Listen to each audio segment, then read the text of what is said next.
عن عائشہ رضی اللہ تعالی عنہا، سیدہ عائشہ صدیقہ رضی اللہ تعالی عنہا سے روایت ہے، قالت وہ فرماتی ہیں، کان رسول اللہ صلی اللہ علیہ وسلم مستجعا فی بیتہ کاشفا عن فخذیہ او ساقیہ، کہ امام الانبیاء صلی اللہ تعالی علیہ وسلم بے تکلف اپنے گھر میں لیٹے ہوئے تھے۔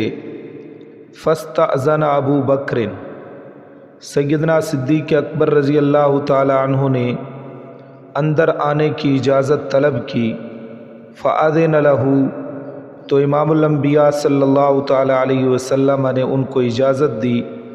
وہو علی تلک الحال، اس حال میں کہ امام الانبیاء پیغمبر صلی اللہ تعالی علیہ وسلم اسی حالت پر رہے جس حالت میں بے تکلف لیٹے ہوئے تھے۔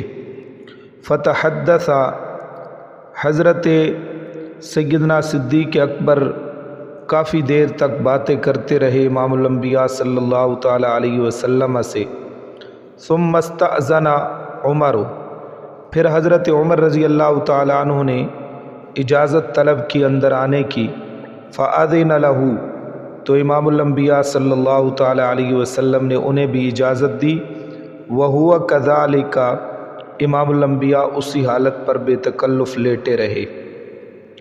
فتحدث، پھر حضرت عمر رضی اللہ تعالیٰ عنہ کافی دیر تک باتیں کرتے رہے رسول اللہ صلی اللہ علیہ وسلم کے ساتھ۔ ثم استأذن عثمان، پھر حضرت عثمان رضی اللہ تعالیٰ عنہ نے اندر آنے کی اجازت طلب کی۔ فجلس رسول اللہ صلی اللہ علیہ وسلم، تو امام الانبیاء پیغمبر صلی اللہ تعالیٰ علیہ وسلم اٹھ کر بیٹھ گئے۔ وسوى ثیابہ، اور امام الانبیاء نے اپنے کپڑوں کو درست کیا۔ فلما خرج، پس جب حضرت عثمان ومن معہ، اور جو ان کے ساتھ تھے وہ چلے گئے، قالت عائشہ، تو سیدہ عائشہ صدیقہ رضی اللہ تعالیٰ نے فرمایا، دخل ابو بکر، حضرت ابو بکر صدیق رضی اللہ تعالیٰ عنہ داخل ہوئے۔ فلم تہتش لہ، یا رسول اللہ آپ نے حرکت نہیں کی۔ ولم تبالہ، اور نہ آپ نے ان کی پرواہ کی۔ ثم دخل عمر، پھر حضرت عمر رضی اللہ تعالیٰ عنہ داخل ہوئے۔ فلم تہتش لہ ولم تبالہ، تو آپ نے نہ کوئی حرکت کی اور نہ ان کی پرواہ کی۔ ثم دخل عثمان، پھر حضرت عثمان رضی اللہ تعالیٰ عنہ داخل ہوئے۔ فجلست وسویت ثیابک، تو آپ اٹھ کر بیٹھ گئے اور اپنے کپڑوں کو درست کیا۔